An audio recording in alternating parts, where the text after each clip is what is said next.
that she grew up in Germany, and she moved here, and she has this like very bizarre accent. Like, it's like, oh, John, oh, John, please. Oh, You drive me crazy. that's so funny, right? Oh, look what's right behind you. Oh my gosh, it's my birthday.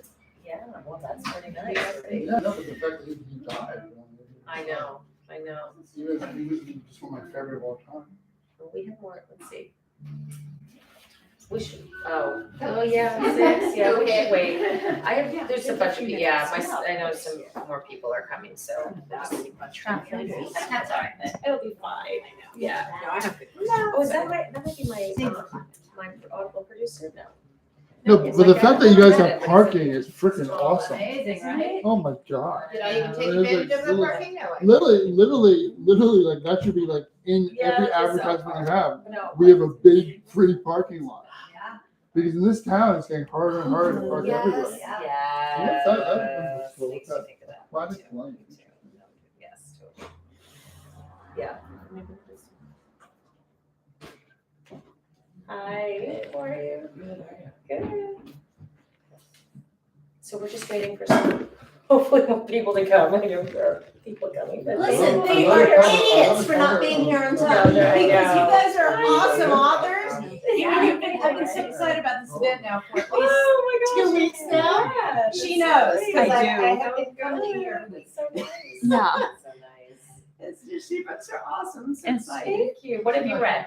How much? I know you're gonna What ask do you me want that. to I said, say? I know I've read your book. Not That's this right. one. Tell me the plot. Not this one. It's like so much more popular when we're kids. Yeah. Yeah. Let me look at your books, because No, I it's don't cool. remember. I don't remember, and to be fair, I could have gotten it confused with somebody else. Let me just see, because there was another that,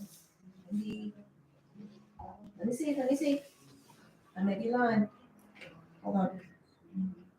Okay. It's been a while ago. I haven't read that No one yet. worries. You put people on the spot. No, I'm looking because I It's all good. am in the night. That's what I read. Yes, See, the I two did not lie. sisters who disappear. Yes. One comes back. That was a good book. Thank All you. is really not like that one. forgotten is. That was his favorite. Is my favorite. So Yes, we went to college together. We Where'd lived you go? next Which to college? Brown. Ooh, And we lived next brown door to each people. other. Freshman year. Yep. So we've known each other for many years.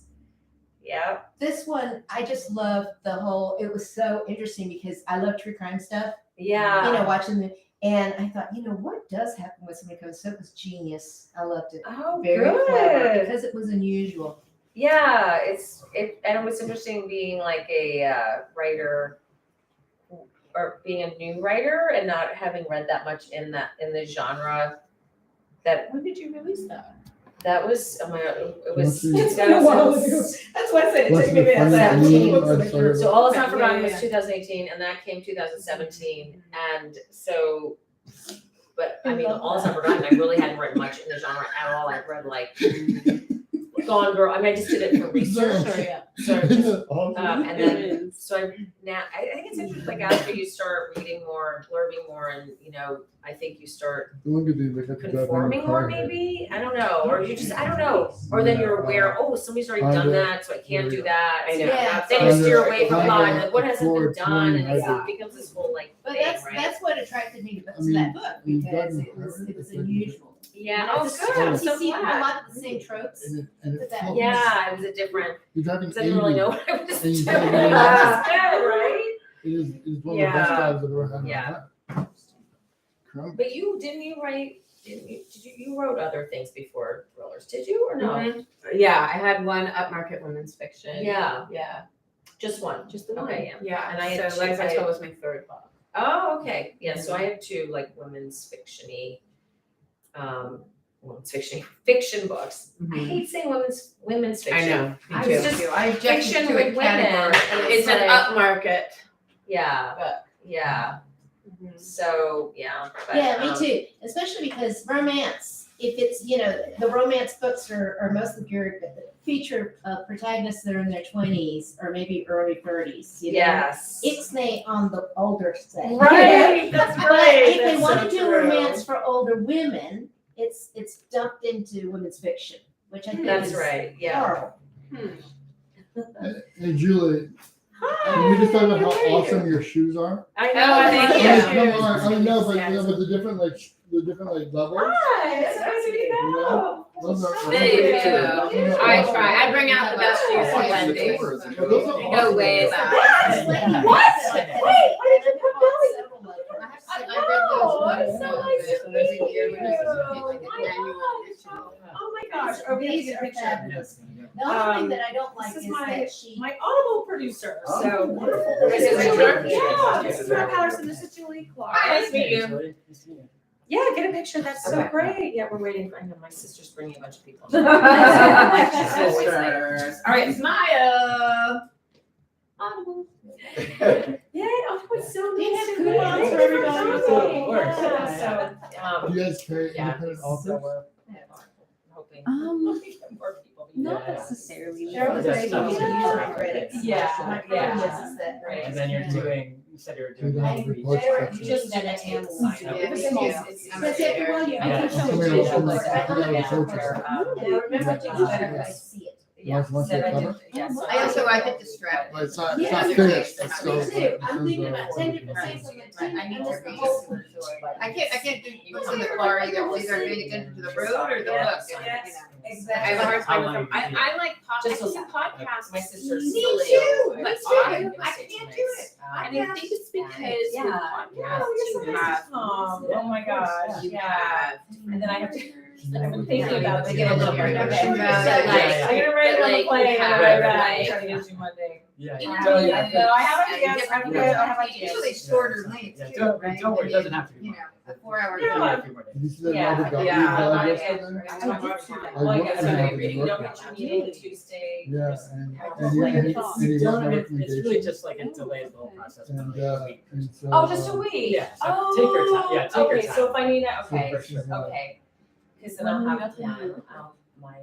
I just finished listening to, I find that sometimes if it's It's read not by. live yet, but I know I'm landing. Sometimes, but not always. You You are are absolutely right right opinions about this, But Julie. like, I But, agree. like, um, it's so Like me, Yeah, when yeah. you wrote my Like, I recommendation, just they had me write it, and I gave it to him. I think it was got junk. to finish it, but I'm I kind of did, wrong with either, there can't be a definitive. Oh. because I've always wanted to know.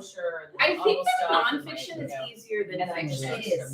That's Because also fiction, what I you have to expect. follow the storyline, but the Uh-huh. nonfiction, like Kevin Marks is a really good one. It's hilarious. Time and I I haven't didn't finished that see one. it. As all these pieces that people are like, wait. How did Maybe that you need feel? to spend more Like a time full-on cleaning, because that's when I listen to things. I have Cleaning. scripts I Yeah, wrote years ago, let's so do it that. kind of- No, I know, which is why I never finished it. Or noise canceling headphones, that doesn't, Yeah, those are like- really nice, We- because then yeah, I'm we forced do to a little listen bit to it. of and hybrid. it kind of doesn't- Yeah, I sound like that this, were a little weird, calm. because there's so much Oh, yeah. going on, there would be And like that, a million and that pages sweet long. stories. But, And Melvin Jones said that. Yeah. too. Okay. I don't know Yeah. what they put in that. Are they boring stories? So the That's first what I half- said they the were. first half- Sure, The because, first half is all my, I put my is noise on canceling my and then book. having done it, I don't do it all the time, but I There, put it on. there. You know, if my mind is kind of going, And the second half is all my book. next thing I know, I'm in I'm sub out. with 50 years. But, I was Sam all the bad into book. it. Boynton, the guy who does, No, who's he in, marketed himself. he does one of, I make you read the phone book and I'll be just, sounds wrong. That's Well, nice. I It would was fall not asleep, that. but, That's I mean, cool. did you ever- but yeah, Yeah, so there's the a sleep ton. stories. It's really fun. Okay, I'll look at that. I Did you have ever see, Yeah, they're actually Chappie? were, No. I had. Potential I to never be. So realized So I do Michael these that every Douglas, week. he won the Academy Award. Because I'm too Ah, anxious to yeah. get Best down. director I'm and already best- off the word and and then- falling asleep. So my friend wrote Oh, something I about like book that. club. Never sleep. And this specific episode said, like, the way it got me going. And I didn't wake up until my alarm woke me up with my flight. Yeah. You were really good. Never. Which I think They're is really a lot of cool. us people. And even if I wake up in the It's middle of good, the night, yeah, I because you came got back some to get back to narration, sleep. you got So some. that's Exactly. what Yeah. ability to survive. Oh, there she is, yay, okay. All right, legal start. Thank Thank God. God, thank God, I know, but yeah, You know that when she so. was a Oh, kid, when great, she yeah, was hi. she was a couple of You should be like, something like that. We're just having a conversation about audiobooks while you're talking. Oh, yeah, what is it? What's Yeah. the consensus? What do you think? You know, I have seven credits on Audible right now, Let me and ask they're you. always like threatening me. Yeah, yeah, Yeah. Is this adorable? Yeah. Give you $10.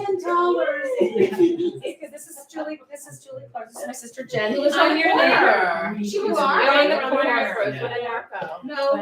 Yeah. The yellow one on the southeast corner. I just like had a bunch of remodeling done, so there was like an outhouse out front and Marco and which? and Rosewood. Oh, yes, where the Yeah. kids play basketball. Yeah. Yeah. One block east of there, but yes, Okay. yes, say that. Yes, Oh, yes, the kids who play basketball and skate to the line in the intersection. I don't know. I don't know. I'm very curious. I'm tempted to ask you what was, but I won't be that person. I'm like, yeah. Some old lady's gonna just like go the wrong way. Yeah. Sounds good to their story.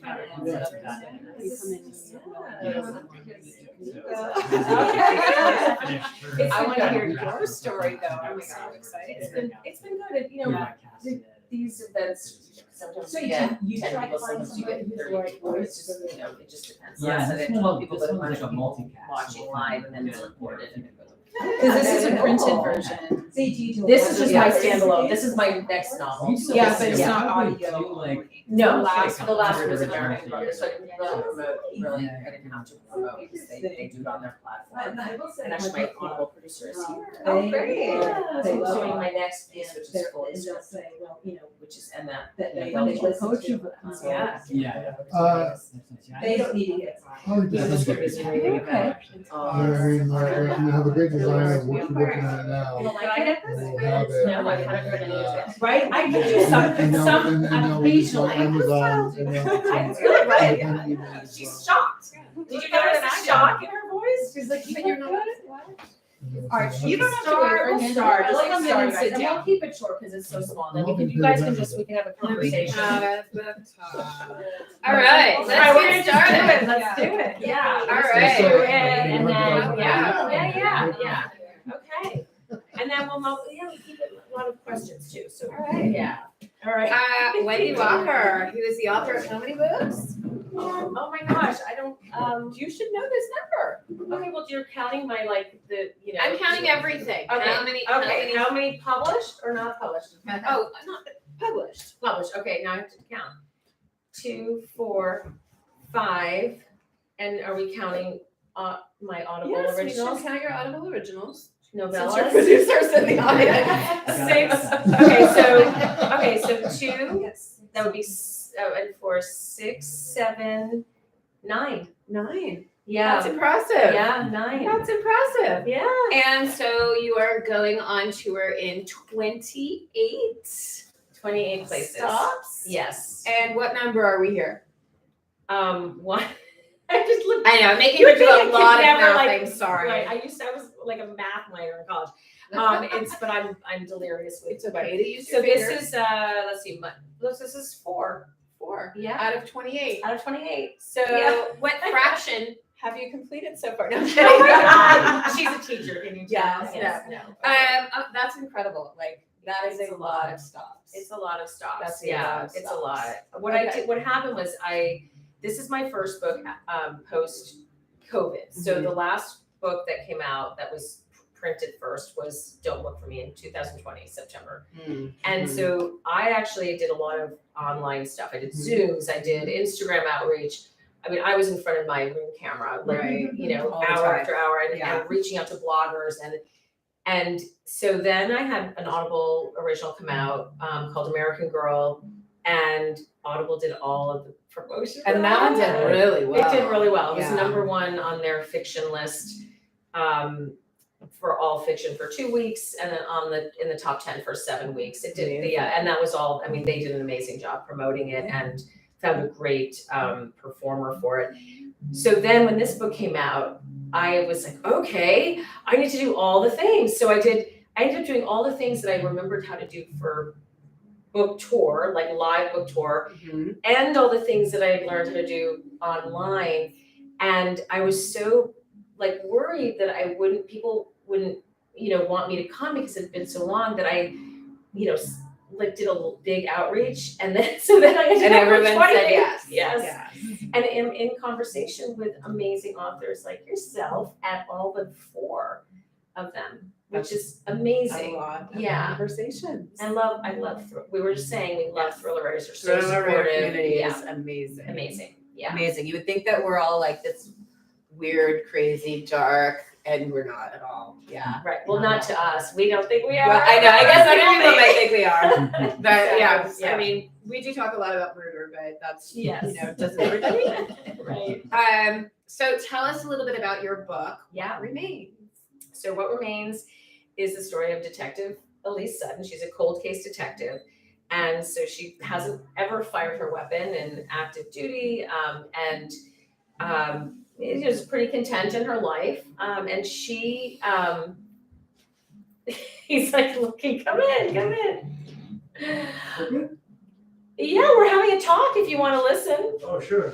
You don't have Now to. you have to stay. No pressure. I feel like I'm like the perfume girl at the department store. Like I'm gonna spray you or something. No, come. You can Nice come in. anywhere?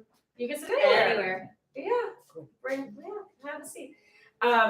So she is. She's finds herself in a situation where she takes one life to save another, and she fires her gun. She kills a man to save the life of another man. And this sets off this dangerous cat and mouse game with the man whose life she saved, who becomes obsessed with her. And so those are the broad strokes, but there's, obviously a lot of nuances and other plot twists in the book.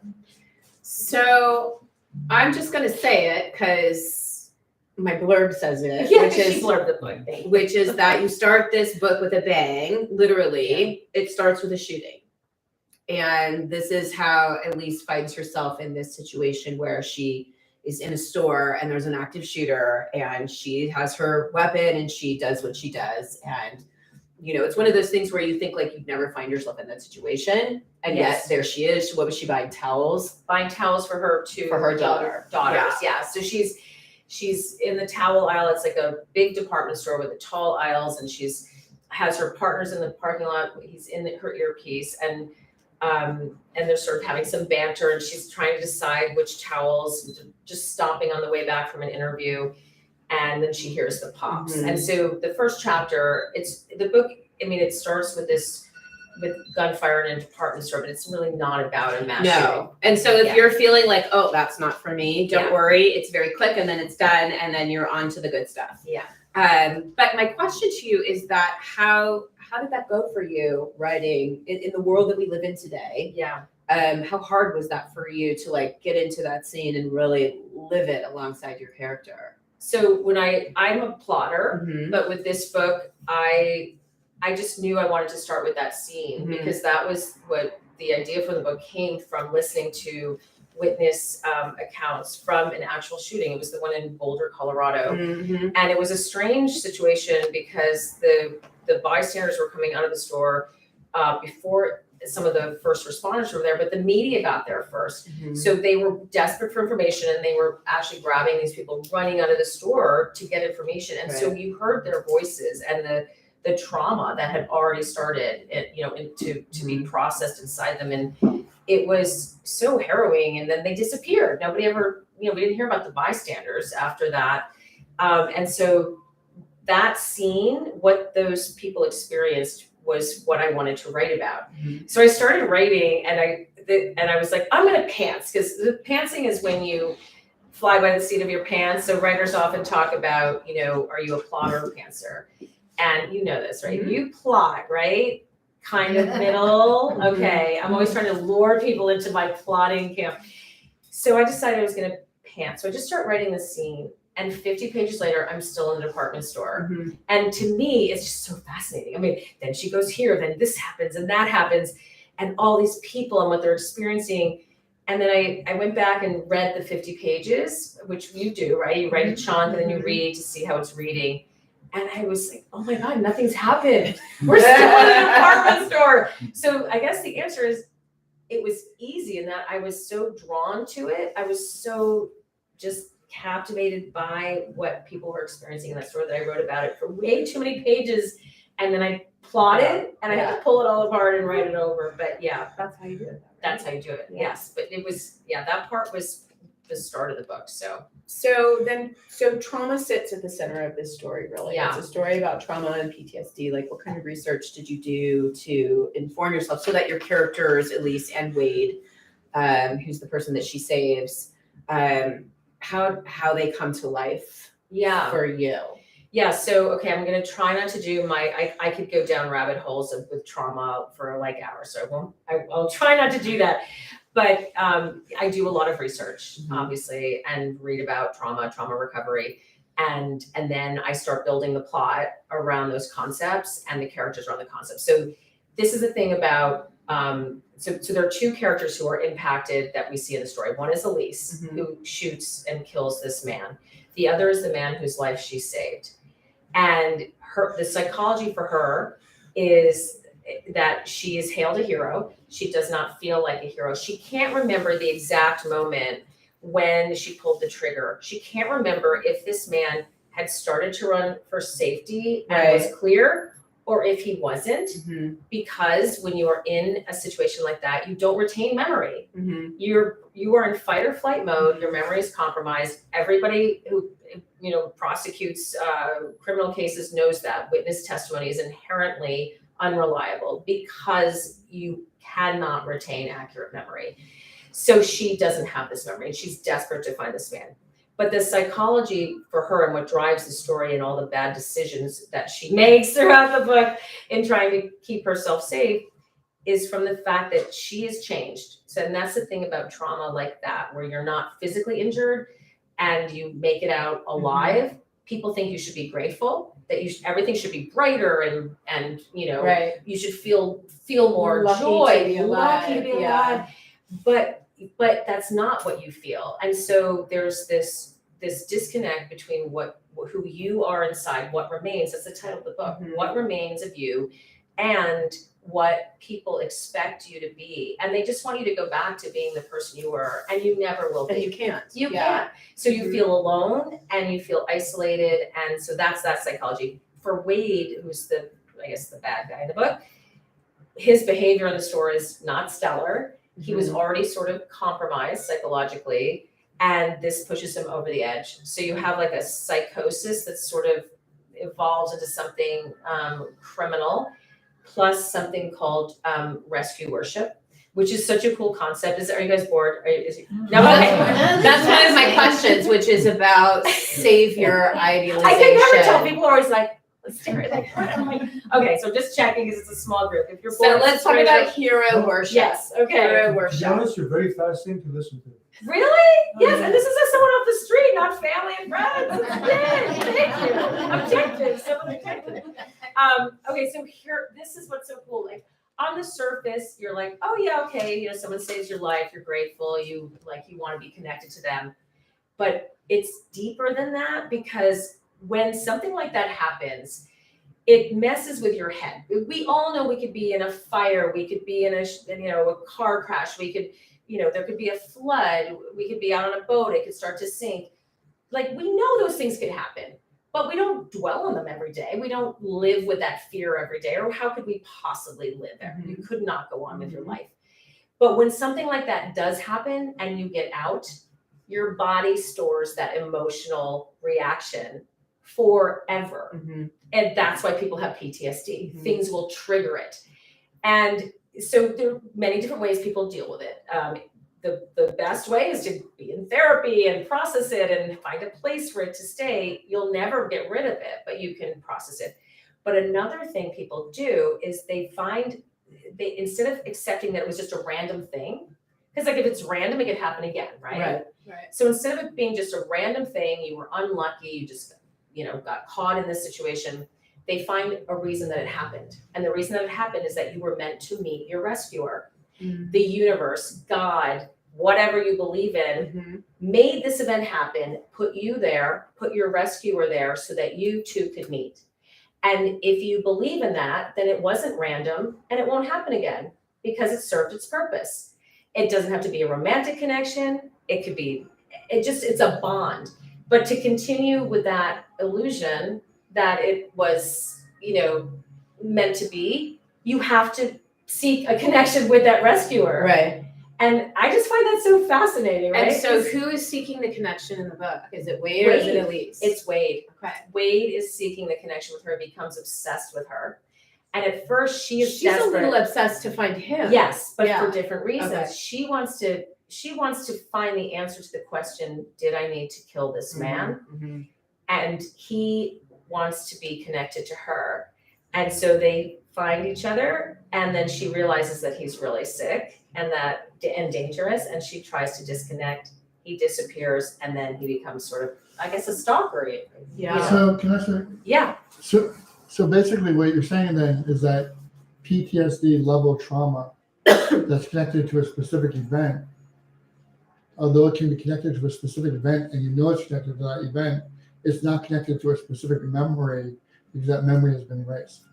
yeah. I mean, or for her, it's the yes. I mean, the memory is held in all different places, and the emotional memory is held in a different place in your brain, and it can be triggered by different things. But memory, as we traditionally define memory, can be obliterated Or never stored. or never So you stored. can experience something and not retain the memory, or you can retain it incorrectly. Yeah, Yeah. I would say that's probably more common. Yeah. Yeah. All right. So I want to talk a little bit about how you structure the book because I loved the way. So it's a dual POV, but it's not a dual POV in the sense that you have Elise's POV and then you have chapters that are titled The Killing Room. The kill room. Yes. The Kill Room. The kill room. And you don't know who's talking in Yeah. the kill room. You don't know who's narrating it. It almost feels like journalistic and these are the things that were found. This is what was there. Yes, And so talk a little bit about why you chose to structure it that way. Yeah. It's super interesting that you have a character and then not Yeah, really you a don't know character. who's Yeah. narrating until the end. So yeah, so I knew I wanted this big twist at the end. Mhm. And when you're writing a twist, it's like, oh, how do I build the scaffolding for my twist? Because I really wanted to, I wanted to be believable, and I don't want people to feel blindsided. So I can't tell you what the twist is, obviously, but the only way for me to do it was to create a second point of view. So what happens is there's deep woods. You're in Connecticut, and there's deep woods, and there are these hunting shelters because they allow hunting 2 weeks a year. So one of them is enclosed, and it has a basement with a large animal cremation oven, and this room called the kill room, where you can field dress whatever you're killed, and so you don't strap the deer on your car and drive home, but you can take from it what you want, put everything else in the cremation oven. So it's really creepy, this kill room. And there was a murder there 3 years ago, an execution. And so everyone calls it the kill room. So you go from Elise, it's just every few chapters is a very short chapter in the kill room, and someone is reporting about the investigation into human remains that are found in the cremation oven. And you don't even know when in time it is too, which You I don't. love. Yeah. Where you're like, I don't tell you anything. Is this now? Is this then? It's Yeah. really. And then the pieces of the evidence that they find there start to echo things that are happening in real time in Elise's story. And so, but you don't know You're how. not sure, is that her? in the Yeah. killer? So you guys don't care about this, but I need to know, how do you execute that? I know, right? Worst question ever. No, The answer is, I don't know, I just did. yeah. But No, how I do didn't you just execute? Do you do note cards? I know you do a big outline. Yeah. So I wrote down all the disclosures that had to happen. Okay. Not in any order, just Mhm. this. And then I put them in the right order, and then I tried to allocate them to chapters. And so I had just a piece of paper with pencil and a line down the middle, kill room and Elisa's story. And I was like, okay, where do I need to drop that and then have it appear here?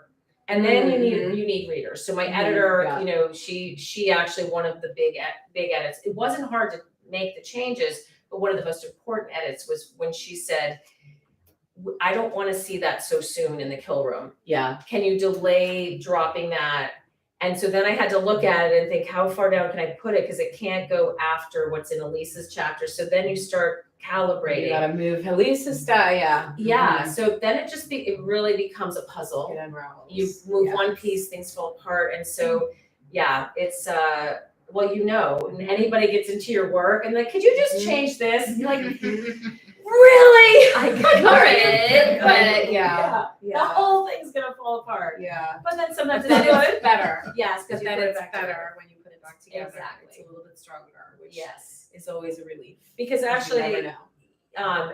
the last flight was so complex, and you had two POVs, and And two and, timelines. and two timelines, really split timelines, and it was very, very complex. And I It thought about that when I read it. I'm like, oh, I know what she went through writing this. Oh, I'm not like I know. I thought I'm never doing a dual POV, dual timeline again, and then I wrote the Liza. And you did, yes. Exactly. Did it again. Yes. So Yeah. I know how hard that is, and I'm always curious about how other authors do it Yeah. because it feels like a big knot of yarn Yes. that you're trying to unravel and braid into something pretty, and like there's just a lot of knots. Yeah, and you exactly. and you just want to take your scissors and cut out all the knots, but then you just have a bunch of string. So Exactly. yeah, Yes. and you can't braid anything. Exactly. All right, back to my question. Okay. Uh, You can talk shop all day. Yeah. Geeky writer Okay. talk. Yeah. So tell me how this book is different or similar to all the other books you've written. You're a bit of a Yeah. darker writer, and this one I is still know. pretty dark. So Yeah. well, I guess you could tell me how they're similar and different, but I would also like to know like what draws you to those darker topics that Yeah. are so complex. So the first part, I guess I would say that this is a hybrid. So my first two thrillers, All Is Not Forgotten and Emma in the Night, Mhm. are pretty dark. And they, they have different twists. Like they weren't like, okay, I need to have a twist at these points. Emma in the Night is built around one big twist at the end. A lot of psychology is explained throughout it. It deals with narcissism. All Is Not Forgotten deals with memory science, and there are a lot of twists along the way. And then I had two books that were lighter in terms, like I mean for me. So The Night Before and Don't Look. They were not that much. I know. And Don't Look for Me. But they were more fast paced. They were Yeah. structured. That had split timelines that with a 2 points of view, and they played off each other, and they were like boom, boom, boom, boom, boom, and it was like race to the finish, like a breathless kind of read with no break. Yeah. And then I had American Girl in between, and Mad Love, which is an Audible original that's coming out next year. Yeah. Okay, which is fully scripted. So I had things in between, but then when I wrote this, I was out of contract, and honestly, I was like, I'm gonna write what I want to write, Yeah. and I didn't care about when twists came or whatever. I just wrote the story the way I wanted to tell it. But what's interesting is it does have the pacing, I think, of the second two, but it also has the darkness of the first two. Yeah. And people I have my people. We were just talking about this. I have different agents and editors who are like, can't you just be a little lighter, be more commercial? And I'm like, and no, I can't. I'm sorry, but this is the way I look at it is, if you shine a flashlight in darkness, it's much brighter. If you were to shine a flashlight in here, you wouldn't see the light. And for me, like I have accepted the fact that I have no interest in living my life in sort of middle ground, like mediocre feelings and gray and sort of I'm just okay feelings. I would rather experience low, like dark feelings with myself, but also my friends, other people, so that I can, for me, then that allows me to feel the joy much more intensely and the happiness. And so I've just accepted that about myself. And I think you writing know? dark topics allows you to experience those dark things without having to live Right, them. it does, Yeah. absolutely. Because you do, I think, fall into the world that you're writing. And Yes. you do, that's why I wondered about that shooting scene was like, I know you lived that. It wasn't just, when you write something like that, you have to write it as if you're living it. Yeah. You're not just writing about it. Otherwise it doesn't ring true on Right. the page. And that's gotta be hard. And how many of us have not, every time we hear about one of these things happening, isn't that what we do? Yeah. Don't we think, Where would what I was it go? like? What Aren't we would I do? starving to hear about people who were there and what it felt like and what they experienced. It's why we rubberneck, right? Why we stop and look at car crashes, because there is a fear of these things happening to us. And by seeing it, it's an instinct, right? To absorb information so that we know how bad it is, what happens, how would we react to it. So I think it's a very deeply human instinct to want to understand the things that we're most afraid of. And so writing about them allows me to do that. Yeah.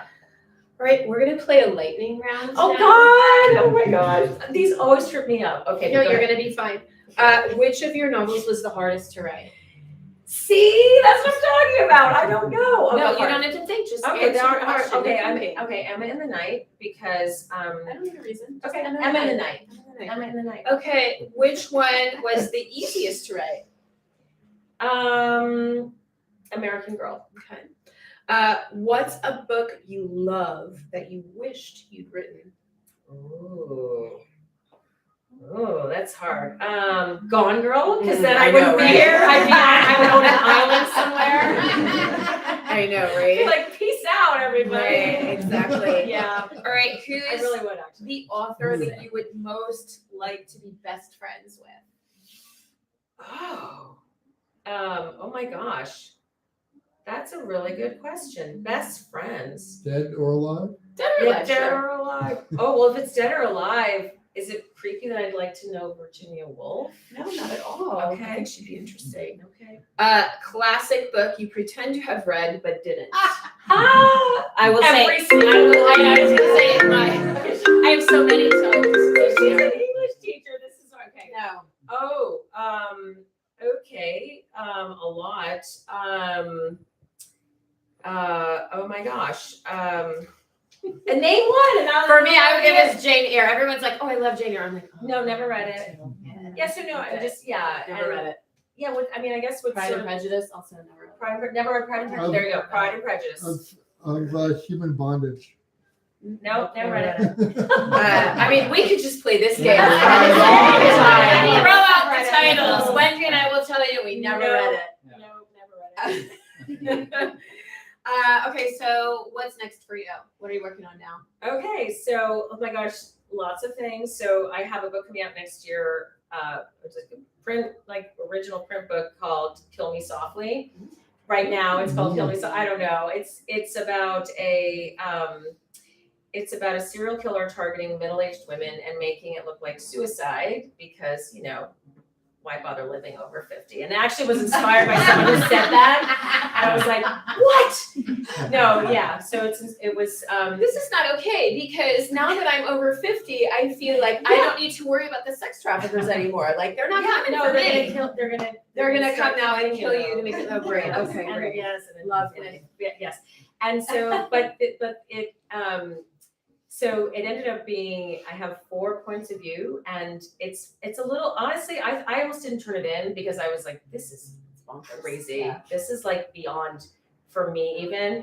But my editor loved it, and everyone's like, when's that book coming out? I'm like, oh my gosh, this book, This yes, one's now. Yeah. So yeah, I have the killer who's on victim 5 in that point of view. I have victim 4 who's been she's been drugged and she's paralyzed but awake paralysis and watching the killer get ready to kill her. Okay, so that's in one point of view in a different time frame. And then I have a young feminist researcher who is doing a PhD on suicide and depression in middle-aged women. And she comes across these victims whose their suicide photos look eerily similar and they're in different jurisdictions. And so she thinks they've been murdered. She goes to a detective and asks him to reopen the case. And so the other point of view, the 4th, is his point of view. And he's tormented by a case he worked in a bigger city involving a serial killer of teenage girls. And so you have the juxtaposition of those two things. Mm-hmm. And so short chapters, really fast moving. But I guess, does that sound really creepy to everybody? Are you all like, God, what is it? You're like, yeah, all good. And then Mad Love is a fully scripted audio play. It's gonna have a full cast of characters, and my producer is here. So no pressure, Matt. But yeah, we're starting to cast it. You are? Oh my gosh, Exciting. yay. And that is a fun story. It's lighter for those of you who want Wendy light. It's a little bit lighter. It's twisty, super twisty. Super twisty, and that's about a couple who are found shot in their bed. That's as light as, sorry, light as I get, people. That's as light as I get. And the husband's dead and the wife is in a coma, and the, Happy, And there's a blind dog. no, I know you can't. It's a romantic comedy.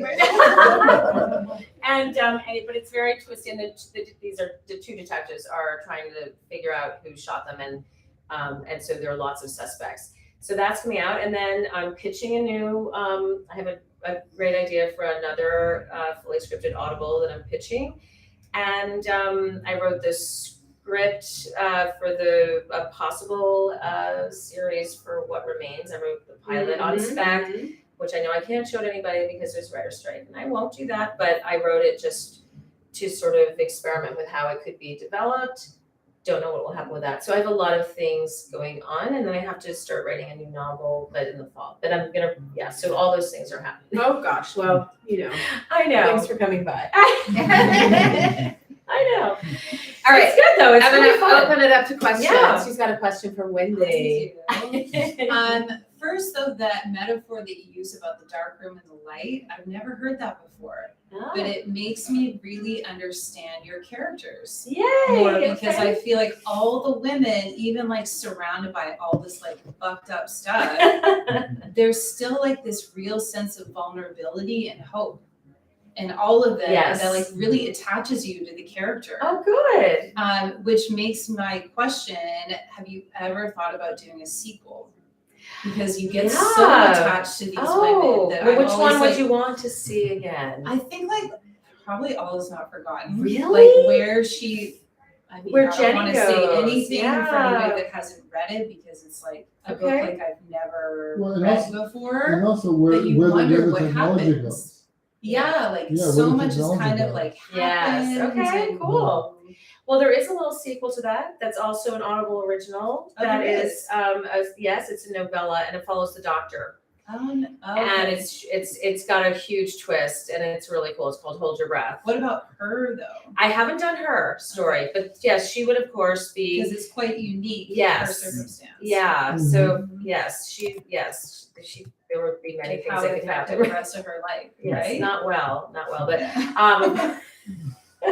no, that one I actually hadn't thought about, but that's a good idea. Yeah, because most of my people, my characters, you find them already sitting with a trauma, and now it's manifesting. This one is actually starts with a woman who was fine, and then the trauma happens in the book. But that would be interesting to follow. But no, I haven't because my publisher usually wants standalones. But with this one, I see a series on television for it with Elise and her partner, and the cold cases that could sort of carry. Sometimes with a series, the characters are carrying it, and then you have a bubble plot for each season that they move through, and then it changes them, and then you find them in the next season. There's another like plot bubble that they then move through, but you're really there for them to see what's going to happen in their lives. This is the only book that I kind of saw that happening with. So, yeah. Any other questions? Could it also be the point in terms of expanding it to a series that dealing with her own trauma opens up the door in which she recognizes evolved trauma in cold cases that perhaps has been ignored? Yeah, so the cool thing about this book was that the research I did was actually speaking to a cold case detective who lives in a nearby town. And I didn't know what kind of detective this woman was gonna be until I talked to her. And that I modeled it after her because there is a lot of emotion that goes into these cases, because she said every time she opens a case, she knows she's going to force someone to reopen a wound. So she goes to a family that is, tried to heal after maybe a missing person or the death of someone that was murder that was never solved. And by just going and talking to them again, it's reopening that wound. And she said that's deeply emotional to be sort of walking into that kind of really long-term process to trauma and being the one to reopen it. So I ended up sort of trying to bring that emotion into the work that Elise does in the book. Yeah, I have one other question where, Wendy, when you look at your early work, Social Lives, Four Wives, it's so profoundly different Yeah, from what you're writing now. And you were very much like writing stories that were much more reflective and tied to your actual life. yes, right. And tied to like a portrayal of kind of like upper class people in Greenwich, Connecticut on the East Coast. You Yeah, know? yeah. Do you feel that work, that part of your writing, is over? Yes. Or do you feel, I do. or do you ever have a desire to return to it No. with your new skills? No, I mean, because I wasn't a trained writer, so those were my early books, and so you write what you know, I guess, kind of. Mhm. But I feel like I've developed these skills on like a toolbox for writing, and I find these stories much more interesting to write and read. Like I don't read those books. I don't read general fiction books. There's something that really I find really compelling about writing darker stories, crime stories. And once I discovered it, once I wrote All Is Not Forgotten, it was like, it was like discovering ice cream when your parents had been giving you, like froyo or something. It was like, what? This is the good stuff. I didn't know this existed, and I didn't know I could do it. So I have never thought about going back. I have no desire to go back. Yeah. Okay, but then in terms of going forward, Yeah. are there other genres, other things, other locales, geographies in terms of writing that you feel you want to explore that you haven't done? That would test you. Yeah, so yes, and now that my kids are all in college, I can actually go and research other places. So that's really why they're all in Connecticut. Like, Connecticut's really not that interesting. I mean, it is, but it's a small state. But I really my research had to be done online, and it's hard to experience a place online. And really, setting is not that important to my books, except that it creates maybe a dynamic like wealth disparity or something like that, which can be anywhere, right? Any suburb or whatever. So. So I haven't. I don't have a burning desire to write about a particular place because I don't like to describe settings. I actually just want to describe all the crazy stuff that's going on in people's heads. So for me, the landscape, the setting is like, All Is Not Forgotten. I think I named the town, but there's really not one description of anything in that book. You're just always in the head of this man and the conversations he's had with the people. So, yeah. I have a question, Uh-oh. but I have to figure out how to frame it. Oh boy. This is my sister, everyone, by the way. Are any of your characters based on me? No. Oh. No. So I've gone in conversations with you, the feeling that the shooting, there's been some resistance against the shooting. And even you said if this book isn't for you, Yeah. because it's such a hot cultural and political topic right now. But, looking at shows like Law and Order, which are rich from the headlines, those stories, you would think that the shooting would actually be the selling point. Right. Because it's a pain point for people right now. I think what differentiates it from like Law and Order is that mass shootings are politically polarizing because people have different views on how to stop them. Everyone agrees they're bad. Everyone agrees they happen all the time and they need to stop happening. But how they stop happening, whether, gun control versus other measures like arming teachers and arming everybody or, more, this treatment for mental illness. But it's polarizing, and not just because people don't know how to solve the problem, but it's polarizing in terms of right-wing, left-wing politics with the Second Amendment. And money. And money, yeah. And so really that's what it is. I mean, and this book does not take a stand on that. I mean, the shooter is mentally ill. It's not even really about, I mean, it's not a book about a shooting. No. It's just the shooting is the inciting incident that sets these characters on this path of growth and change. Right. And I would think that kind of probably what scared editors away from the idea was the fact that I know certain other books and movies have been shelved and pulled or delayed from being shown on Netflix or But even, whatever. like Stranger Things, like the because- opening scene of Stranger Things, yes. the new series Yeah. was kids Because getting of shot. the Yeah. timing They had to do a of, disclaimer on it. Yeah. Yes. Oh yeah. but I know like It's a Luckiest Girl Alive was Yeah. supposed to come out and then Uvalde happened and then they pushed it back Yeah. because it was too touchy Yeah. for people. So I Yeah. think there's a sensitivity there Totally. that Yeah. isn't necessarily required of like Law and Order. And Yeah. it's so much more common now because it's happening so It's much happening more. all the time. So everybody, Right. you So- think about so- it, so- everybody so in those you're like- in those you're like places rolling is dice. traumatized. Like, well, yeah. I've one quick question about the kill room. Yeah.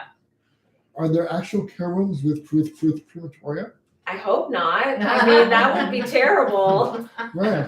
They only exist in my mind. Okay. Yeah. I couldn't believe that. I know there are Now you're hunting giving serial shacks. killers- I know there are hunting shacks where hunters can like. Yeah. Yeah, So well, that be- so they, before yes, they- they so do before they- exist. So Yes. before they start traveling, Could there they have to- could one have a crematorium in it? Sure. Yeah, there are animal cremation ovens that are used at veterinarian offices and Right. whatnot. And so I had to do a lot of research to figure out. And of course I had, people proofing it or like, well, actually, this is what would have to, I mean, I won't go into the gruesome details of how you'd have to, because there had to be no DNA. You know what? in the Let that evidence. person write me a letter then. Exactly. It's like, damn it. I have to, figure That it all one out. person who happens Yeah. to be an expert, Right? I'll just send their name Like, right really? to the FBI. Right, Yeah. exactly. Yeah, just Yeah. file a complaint or whatever. Yeah. Mm. So, but no, but there are hunting. I don't think it was a huge stretch Yeah. to create that. Yes. I have a question. You said you didn't start in writing, so you didn't go to school for writing. What No. made you become a writer? Okay, this is such a terrible answer. I'm just gonna give it though. I really just wanted to do something from home so I could be with my kids. So I was an attorney. I was an investment banker, then I was an attorney, and then I had my first son, and I was staying home with him and losing my mind. But I didn't want to leave him every day and go back to the law and commute to New York City and have that life. And there was no internet. This was a million years ago. Okay, I'm gonna date myself, but the internet was like plugging into the phone line and like you could barely get email. And so there was no work from home unless you designed jewelry or wrote books. So I was not good at designing jewelry and having pop-up stores. So I was like, I wonder if I could write a novel. John Grisham did it. How hard can that be? And it was really fucking hard. It was really hard. But I sort of kept at it, and I was having more kids. So, and they gave me this thing to do, like that I felt like I was moving the needle forward. And it did creep forward. I got an agent, and then that book didn't sell. I wrote another book, and then that book sold and it didn't do well. I wrote another book, and then that didn't. So it moved. Yeah. It was always just hanging out there, like, ooh, keep trying. And All Is Not Forgotten was going to be my last book because I was so over it. I could not. There was no more of me to stretch. I was, then a single mom, co-parenting, 3 kids, working as a divorce lawyer again. I went back to practicing law. And trying to write them. She has a full-time job and a single mom, right? And if you how many books do you think you would write that were not getting published before you would hang it up and be like, why am I doing this every free moment when I have a day job? And I don't know. No, I mean, I feel like there's always a story that I feel like, oh, I'll just write that one. Yeah. You just keep plugging away. But this was like 17 years. So Yeah, I was that's a like, long okay. That was going to be my last. I mean, people are like, no, it wasn't. I'm like, yeah, it really was actually. I was and so I just went to town on that book, and then it was like this huge watershed moment. And then it was like, okay, I guess I'll do it. I guess I'll be a writer. And then I stopped. Then that was my full day job, and that was 8 years ago. So I won't say I got lucky. I think I got smarter. I sort of, that's when I switched genres, and I tried to figure out what I was best at writing and what I wanted to tell, the stories I wanted to tell. and what I could be passionate about, and also what was marketable, what was selling. Yeah. All is not forgotten could have been a legal thriller, it could have been a political commentary, it could have been a general fiction novel, it could have been many different things. I structured it as a psychological thriller, and that's what got it in the door at like all the publishing houses because of Gone Girl and Girl on a Train. Same concept, same characters told in a certain way. And I love the way it was told. Like it was to me like, wow, I'm so glad I, decided to do it. But yeah, that was, it was a weird journey. So I wish I could say, I have an MFA and I've always wanted to write, but that's not. No, but I there's think an also, MFA is necessary. to There's write also- that either. I don't think so at all. Yeah. yeah, I mean, there's also, I'm gonna pull your covers. I've known Wendy for over 30 years. And the fact is, like there's an aspect to how she works, and her sister knows this as well. I mean, Wendy was a competitive figure skater who was like almost at the Olympic level, and that level of work, of waking up at 4 a.m. to go to the ice rink when she was young, it's like she brought that to Brown University and applied it to like economics. Yeah. Okay, and applied it to like statistics and applied it to everything she did there and law school and whatever. And then she applied that same level of work to writing Thank you. and doesn't stop. I mean, let me tell you something. It's like It's a like, family I'm a lazy, indulgent fool a lot of the time. And I look at Wendy, I'm like, oh, just give me 10% of it. Oh, thank Okay, you. so just like, Thank let's just you. like- We're gonna end there. Yeah. Thank you.